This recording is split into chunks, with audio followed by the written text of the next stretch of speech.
Ayo! Je vous retrouve aujourd'hui dans une nouvelle vidéo et comme vous avez pu le voir dans le titre, il s'agit aujourd'hui d'un book haul. Et oh mon dieu, je suis trop contente de vous annoncer que je suis à jour dans mes book hauls quand j'aurai fini celui-ci. C'est-à-dire que tous les livres que je vais vous montrer, ce sont tous mes derniers achats depuis le dernier book haul. D'habitude j'ai toujours 2-3 book hauls de retard et là je suis à jour après ça et je suis refaite parce que ça fait très longtemps que ça ne m'est pas arrivé. Il y a beaucoup de mangas parce qu'il y a eu beaucoup d'offres découvertes. En premier, je me suis rendu compte que dans le dernier book haul, j'avais oublié de vous montrer un livre, Nevernight de J. Christophe. Je sais pas si vous avez tous regardé mes mini bookmas, donc c'est pour ça que je préfère quand même vous le montrer ici. À la base, il ne m'intéressait vraiment pas du tout. On est dans de la fantasy avec une assassin, un truc comme ça, un groupe d'assassins et tout. C'était pas vraiment le genre que j'aime lire, mais en fait j'ai surtout craqué pour le hardback. Je trouve que c'est le hardback le plus réussi qu'ils ont fait de Saxus avec la 9ème maison. Je trouve que d'ailleurs de Saxus, plus on avance dans le temps, plus je suis déçue par cette maison d'édition et niveau le travail éditorial. Ici on est vraiment dans un hardback juste magnifique, j'ai failli pleurer quand je l'ai reçu. Je vous mettrai je pense des vidéos, mais vraiment tout est hyper bien travaillé, que ce soit la jaquette ou en dessous de la jaquette, je sais plus comment ça s'appelle. Je trouve ça vraiment magnifique. Et pour rester sur les réceptions de Saxus, j'ai aussi reçu l'adjeu de prix de Guenièvre. Ce sont des achats de moi, hein, ce ne sont pas des services presse. De toute façon, je vous préviens quand c'est des services presse. Là aussi, je l'ai acheté en hardback parce que j'avais complètement craqué. Au final, je suis moins hypée par ce hardback-ci que par celui de Nevernight. Donc ici, on a la jaquette, donc je vous la montre, que je trouve vraiment sympa. Mais celui de Nevernight, c'est vraiment un tout autre niveau. Voilà. Nevernight c'était vraiment un truc de ouf, ça c'est très beau, je vais pas vous le cacher, je suis très contente, c'est vraiment super beau, mais Nevernight c'est tout un truc. Alors oui, j'ai entendu dire que la traduction était très mauvaise, donc bon, et qu'en plus c'était pas ouf au final. Je verrai bien, de toute façon j'ai craqué complètement au hasard, j'ai envie de vous dire, parce que c'était pas du tout un achat prévu, je l'ai vu et j'ai dit waouh, t'es trop beau, tu viens avec moi. Ensuite j'ai eu 2 réceptions de la part de Sarbacane, donc 2 services presse. Tout d'abord j'ai eu leur Exprime Passé Minuit de Emmanuel Cosso. Je vous avais fait un avis lecture dessus qui a été une déception. Je vous invite à aller voir l'avis lecture. Je vous ai même pas dit de quoi ça parlait là du prix de Guenièvre. Ben, je pense que vous vous doutez que ça parle quand même du truc avec Arthur, le roi Arthur, Camelot, etc. C'est vraiment une réécriture de ça et j'en sais pas plus, j'ai pas envie de savoir en fait. Donc Passé Minuit, je vous en ai vite parlé, donc vous pouvez aller voir la vidéo, je vous la mets dans le petit i. Donc c'est une fille qui va à une soirée du 31 décembre et en rentrant de cette soirée, ben, elle se souvient de plus rien, elle a des trous de mémoire et en fait du coup elle essaie de se rappeler qu'est-ce qui s'est passé à cette soirée. En fait tous les matins quand elle se réveille, elle pense que c'est le soir de la soirée, en fait, mais non, parce qu'on peut être en mai et elle se dit c'est le 31 décembre alors qu'on est le, je sais pas, le 31 mai. Je vous le conseille pas tellement. Et j'ai aussi reçu le, je sais pas combienième tome, 7, 8, le 9ème tome du journal de Gertie de Bertrand Santini, c'est la revanche de Tête de Fesse. J'avais découvert le journal de Gertie dans le dernier, le 7ème, dont je vous avais pas parlé sur la chaîne d'ailleurs, il faut que je le fasse, mais je pense que je le ferai pas. En fait, le pire ennemi chat de Gertie qui va avoir des enfants. Et du coup, on va le suivre. C'est vraiment super frais comme livre. C'est pour les enfants, mais j'avais vraiment apprécié ma première lecture et du coup, ben, je me prends ce petit pépix-ci aussi. Pour Noël, j'avais reçu de l'argent de la part de ma famille et quand cette famille-là m'offre de l'argent, c'est un peu une tradition. Ma mère nous emmène dans une ville à côté de chez moi et il y a une librairie qui propose des BD et des mangas. Il y a vraiment plein de BD, de mangas et de comics et du coup on y va tout le temps et je craque mon slip en termes de graphique et du coup là j'ai acheté 3 BD et 6 mangas il me semble, donc on est plutôt pas mal. D'abord j'ai acheté Elle de Aveline Stockart et Kit Toussaint, publié chez Le Lombard. Ça a été une super bonne lecture, je l'ai déjà lu dès que je l'ai je l'ai acheté en fait. Juste, c'est un livre qui parle du TDI, sauf que c'est très mal abordé. Donc ça promulgue une fausse vision du TDI. En tant que BD, je l'ai beaucoup aimé parce que graphiquement c'est vraiment super beau. L'histoire, j'ai bien aimé, j'ai vraiment accroché au personnage en plus. Mais faut pas croire ce que dit cette BD par rapport au TDI. Si vous souhaitez en savoir plus sur la maladie du TDI, le trouble dissociatif de l'identité, je vous invite à aller voir la chaîne de Christina que je vous mettrai dans le petit i, qui est atteinte du TDI et qui nous en parle sur sa chaîne. C'est une chaîne que j'adore suivre au quotidien et c'est beaucoup mieux que cette BD. Ensuite, j'ai acheté le 3e tome de Princesse Sarah pour continuer ma collection de cette saga-là. Il y en a 12 pour le moment. J'aime vraiment beaucoup, ça me rappelle beaucoup mon enfance où je regardais Princesse Sarah en DVD. Personnellement, j'aime beaucoup les dessins. Ma mère aime pas du tout et la plupart des gens à qui j'ai montré n'aiment pas. Donc bon, mais moi j'aime bien l'histoire. Vraiment, c'est un pur plaisir de me replonger à chaque fois dans cette BD et j'espère qu'un jour j'arriverai à finir cette série-là. Et enfin, ça faisait longtemps que j'en avais envie, mais je me suis acheté Mercy de Mirka Andolfo, publié chez les éditions Glénat. Dans Mercy, on va suivre cette dame qui s'appelle Lady Hélène et qui est un peu mystérieuse. Elle arrive en Écosse, il me semble. Non, c'est en Alaska. Ok, j'avais pas compris que c'est en Alaska. Elle arrive en Alaska et elle est hyper mystérieuse, personne ne la connaît, elle est très riche et on se demande ce qu'elle fait là. Elle va organiser des soirées mondaines et tout ça et tout ça. Et à côté de ça, il y a une genre de quelque chose qui attaque les villageois, cette plante qu'on peut voir là qui est très mystérieuse. Je vous en dis vraiment pas plus parce que c'est très court, ça va très vite comme lecture, je l'ai déjà lu, il faut que je vous fasse un avis dessus. J'ai aussi acheté des mangas et des mangas en offre découverte, vous savez que j'adore prendre les offres découvertes. Il n'y en aura pas que ceux-là, il y en aura d'autres encore dans ce book haul. Tout d'abord, j'ai pris le tome 1 et 2 de Perfect World de Rie Haruga. C'est des romans, enfin des mangas que j'avais très envie de découvrir et c'était premier tome acheté, deuxième tome offert, donc ça faisait tellement longtemps que j'avais envie de craquer pour cette série manga là que je ne me suis pas empêcher de les acheter. Je sais pas trop de quoi ça parle, mais c'est un shoujo dans lequel on va suivre une fille et un garçon dont l'homme est handicapé, donc j'aime beaucoup ces thématiques là et enfin j'aime beaucoup, j'ai très hâte en fait de découvrir comment la thématique de l'handicap va être abordée. Et ensuite il y a encore les petits étiquettes dessus. Je me suis pris les 3 premiers tomes de Deep Sea Aquarium Magmel puisque chaque tome était à 3 €, donc les 3 premiers tomes reviennent à 9 €, c'est vraiment pas cher. Je suis très contente de les avoir découverts, surtout que au moment où je les achetais, Rachel de Capharnaüm Livresque venait de les lire et venait d'en faire un très bon avis dessus. Mon chat est en train de sentir mes chaussures, c'est une de ses passions. Il a la tête dans mes chaussures, je sais pas pourquoi, il adore ça, ça pue mais pourquoi pas. En gros, un gros aquarium qu'il y a et il y a un gars qui va travailler à l'aquarium. Ça a l'air super beau. Bon, je pense que ça va un peu me trigger parce que je déteste tout ce qui est en rapport avec la mer, la profondeur et les choses que l'homme n'a jamais découvertes. C'est une de mes phobies. Enfin, c'est pas vraiment une phobie, mais j'ai très peur. Ensuite, comme si j'avais pas fait assez d'achats livresques, le lendemain, je suis allée à ma librairie qui est dans ma ville, ma librairie habituelle. Et je suis allée à la base faire un petit tour. Je sais plus ce que je faisais là-bas. Et bah, du coup, bah, je me suis dit, vas-y, hier t'as acheté, bah, pourquoi pas acheter encore aujourd'hui ? On est dans un mood, autant y rester. Je me suis pris un roman, donc ça faisait super longtemps que je voulais le prendre.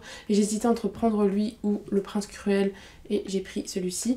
Je me suis pris Anne de Green Gables de Lucy Maud Montgomery, publié chez les éditions Toussaint L'Ouverture. Il y a mon chat qui est venu me voir. Tu veux venir, Neige ? Donc ça faisait super longtemps que je voulais me le procurer, surtout bon, pour la beauté de l'édition en fait, je trouve ça vraiment magnifique. Genre, je sais pas si vous voyez bien. Neige. Il était sur le clavier. Et je veux pas qu'il soit sur le clavier, sinon il va faire casser l'ordinateur. C'est un peu nacré comme livre, c'est trop beau. Je trouve que le travail éditorial est magnifique. Et en plus, on va suivre l'histoire de Anne, comme Anne with an E, la série. Et c'est une série que j'avais envie de découvrir. Du coup, bah, autant lire le livre. Et j'en ai entendu tellement de bien, notamment de la part de Cornelius et de la part de Paper Palace. Et j'ai découvert une autre offre découverte en termes de manga. C'est Le Bateau de Thésée de Toshiya Higashimoto. C'est publié chez Vega Dupuis et c'était Chloé, des lectures de Chloé qui en avait dit beaucoup trop de bien. Et sauf que le truc c'est qu'à la base ça m'intéressait pas plus que ça comme manga. Et quand je l'ai vu à 3 €, j'ai fait bon bah pourquoi pas, enfin c'est 3 €. Et il y a les 2 autres aussi qui sont à 3 € mais je les ai pas pris parce que je me suis dit au cas où t'aimes pas et il va falloir que j'aille les acheter parce que j'ai adoré cette lecture. Je vous en reparlerai dans un avis lecture, mais globalement on va suivre un gars. En gros son père a été accusé d'avoir tué une vingtaine d'enfants et de professeurs dans une école. Et cet homme a la vie complètement pourrie à cause de cette accusation parce qu'il a dû se cacher, etc. pour pas être harcelé et menacé. I'm back. J'avais plus de mémoire dans mon appareil photo, du coup j'ai dû enlever le fichier et du coup ça m'a pris du temps. Enfin bon, du coup je vous parlais du bateau de Thésée. Il se passe quelque chose un jour et il va remonter dans le passé et rencontrer son père. Et il va du coup, je pense, essayer de changer le cours des choses. Je l'ai lu, ça a été une super bonne lecture et je vous le conseille vraiment. J'espère que d'ici que je vous sorte cette vidéo, l'offre découverte sera toujours là pour que vous craquiez. J'ai aussi reçu un gros colis, je vais pas tout vous montrer, mais je me suis acheté les 7 premiers tomes, je me suis acheté les 7 premiers tomes, enfin les 7 tomes des Maliki. Je vous avais encore une fois sorti une vidéo dessus, je vous invite à la voir dans le petit i, qui est la BD de mon enfance et j'avais très envie de me les acheter en fait. Et du coup j'ai acheté les 7 premiers tomes avec le Maliki Blog. Je vous avais dit dans la vidéo que je préférais les Maliki Blog au final. Mais ça me fait toujours du bien de retourner dans les BD de mon enfance. C'est vraiment super fun, super drôle, super frais comme BD. Je vous la conseille réellement. Je les ai eu pour 40 € les 8 BD du coup. Et je trouve que c'est vraiment une affaire. Donc j'étais vraiment super heureuse de me les être procurés. Vu qu'on parle des trucs de notre enfance, je vous montre que j'ai acheté. Je vous montre que je vous ai acheté. Oui c'est logique, je fais un vlog en fait, mais bon. Un vlog, putain je suis fatiguée. Un book haul. Du coup j'ai acheté le tome 4 et 5 de Fab Laven. Ce sont les 2 derniers tomes qui me restaient pour compléter cette saga. Je m'étais arrêtée au tome 3 que j'ai lu, relu et peut-être même encore relu. Je me suis jamais procuré la suite. C'est vraiment une saga que j'adorais quand j'étais petite et je pense que si vous avez vu le bilan de du mois de la fantasy, La Guerre des Elfes, je vous avais dit que je l'ai relu et c'était bof et que j'étais dégoûtée parce que c'était vraiment la série de mon enfance. Fab Laven, je pense que je continue d'aimer parce que je les ai vraiment beaucoup lus et j'ai toujours autant aimé. Je vais me relire cette série je pense cet été, peut-être pas tout parce que du coup les nouveaux tomes sont vraiment énormes. Mais j'ai tellement hâte de retrouver cet univers que j'adore. C'est un frère et une sœur qui vont se retrouver chez leurs grands-parents chez qui ils vont jamais pendant tout un été. Et ils vont découvrir qu'en fait la maison de leurs grands-parents c'est un sanctuaire secret où habitent des fées, des naïades, des gobelins, des sagittaires. Il y a vraiment tout un tas de créatures fantastiques et c'est vraiment une pépite. Avec ma maman, on est allé à un marché et il y avait des livres d'occasion, un stand de livres d'occasion. Du coup, j'ai farfouillé et j'en ai trouvé un qui m'intéressait.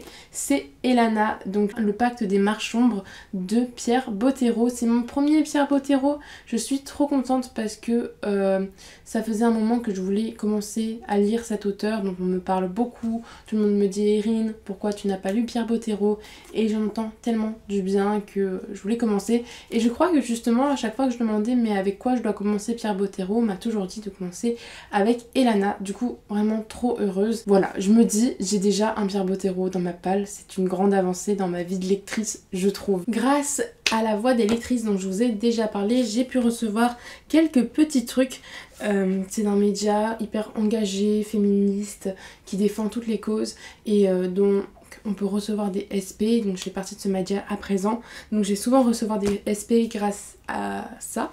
Donc d'abord j'ai reçu le guide du pratique du pendule avec, il y avait un pendule, donc j'ai déjà commencé à le lire. Je peux vous dire que je suis déjà assez dubitatif, un peu déçue. Ça m'intéressait en fait de me lancer dedans et je me suis dit c'est un guide pour les débutants et tout, mais j'ai pas l'impression, enfin je trouve que c'est pas très bien fait. Ensuite j'ai reçu L'Ange Obscur de Daniel Thierry, publié chez les éditions Syros, que j'ai déjà lu pour un 24 heures de lecture et ça a été une super bonne lecture. Daniel Thierry c'est celle qui a écrit Cannibal, c'est un thriller qui se passe à Épinal et donc en fait en gros, je vous avais montré aussi dans le challenge Young Adult, je vous l'avais présenté, donc en gros c'est un tueur en série qui est surnommé L'Ange Obscur et il va y avoir un film dessus et du coup les réalisateurs font le casting, ils trouvent une fille qui s'appelle Olympe qui va jouer. Il y a une des victimes de l'Ange Obscur et ils vont embaucher aussi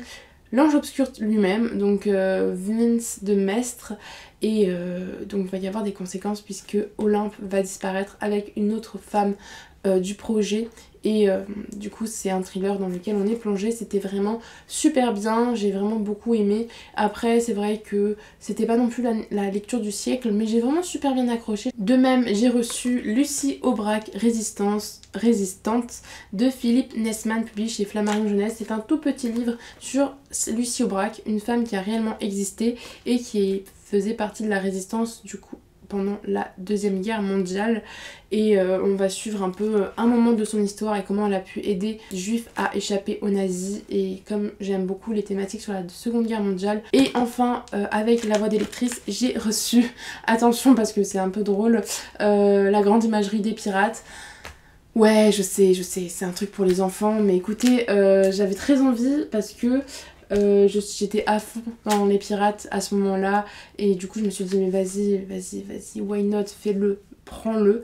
Et du coup je l'ai pris, je l'ai lu, franchement c'était super chouette. Après à lire 3 pages par 3 pages je pense, parce que moi je trouve que sinon ça fait un peu trop scolaire, mais c'était vraiment cool et j'ai appris des nouvelles choses sur les pirates, donc j'ai vraiment beaucoup aimé. Je voulais m'acheter Heartstopper de Alice Oseman en occasion, en version originale. Ça faisait très longtemps que je voulais me l'acheter et je me suis dit bah vas-y c'est bon, tu craques. Et en même temps je voulais me prendre un autre de ses romans d'Alice Oseman parce que j'ai envie de tous les avoir. Donc Heartstopper je l'ai reçu en très mauvais état. Du coup je l'ai gardé mais je me suis fait rembourser, donc il faut que je le rachète. D'ailleurs je sais pas quoi en faire de cet exemplaire, il faut que je le mette en boîte à livres je pense, parce que je ne peux pas le garder, il est vraiment en trop mauvais état, c'est impossible de le lire. Mais du coup je m'étais pris I was born for... Attendez. I was born for this. Du coup, c'est de l'anglais et je sais pas du tout de quoi ça parle. Je crois qu'on parle de musique et d'une personne introvertie. Je sais plus trop. Mais... Oh putain, c'est écrit tout petit. Mon dieu, j'avais pas vu ça. Bref, j'ai très hâte de lire La Plume de Alice Oseman, enfin depuis le temps que j'en entends parler. À ma librairie, je me suis acheté, je vous ai fait l'avis dessus, La Carte des Confins de Marie Ropelin, donc Muffins and Books sur les réseaux. Et franchement, j'étais dans le mood pirate et il allait sortir. Et je me suis dit mais vas-y, et en plus je voulais trop le relire parce que je l'avais lu une première fois sur Wattpad.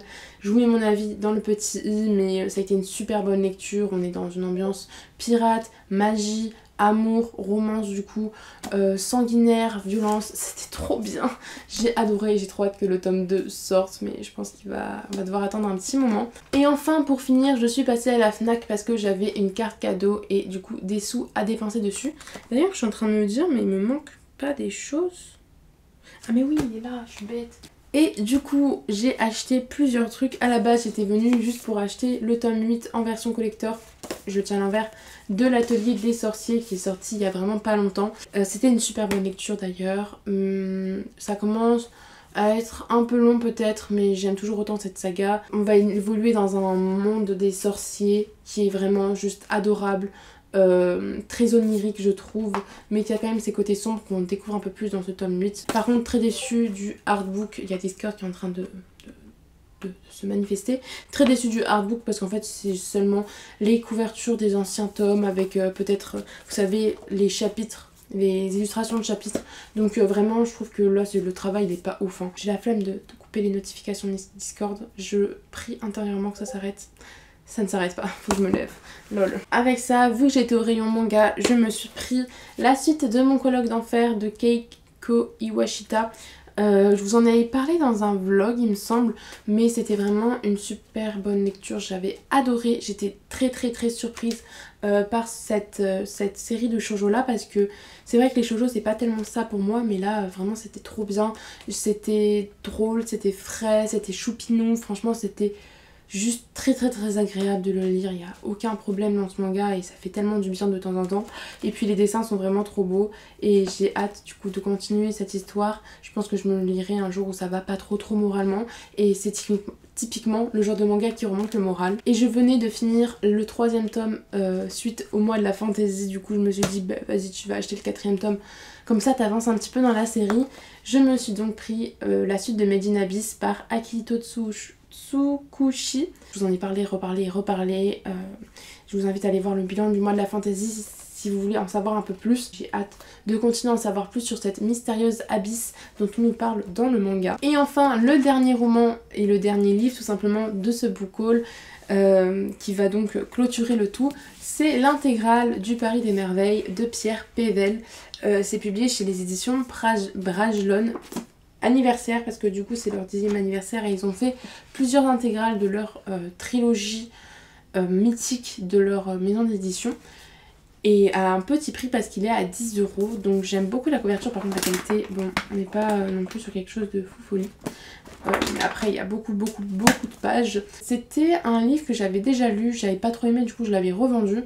Mais j'étais plutôt jeune entre guillemets. Et Piketty en a reparlé dans une de ses vidéos en disant que le Paris des Merveilles c'était vraiment un roman typique qu'il fallait vraiment lire. Et Rêve ta vie en lecteur, donc Louise l'a montré dans sa story qu'il était à 10 €. Du coup je me suis dit, t'as une carte cadeau, vas-y craque, et je me le suis acheté. Je ne vous garantis pas que je vais le lire maintenant, à mon avis c'est un livre qui va bien traîner dans ma pile à lire. Mais au moins je l'ai et je pouvais pas passer à côté des 10 €. Et vraiment je suis subjuguée par cette couverture que je trouve vraiment magnifique. Et voilà, cette vidéo est terminée. J'espère que ce gros book haul vous aura plu.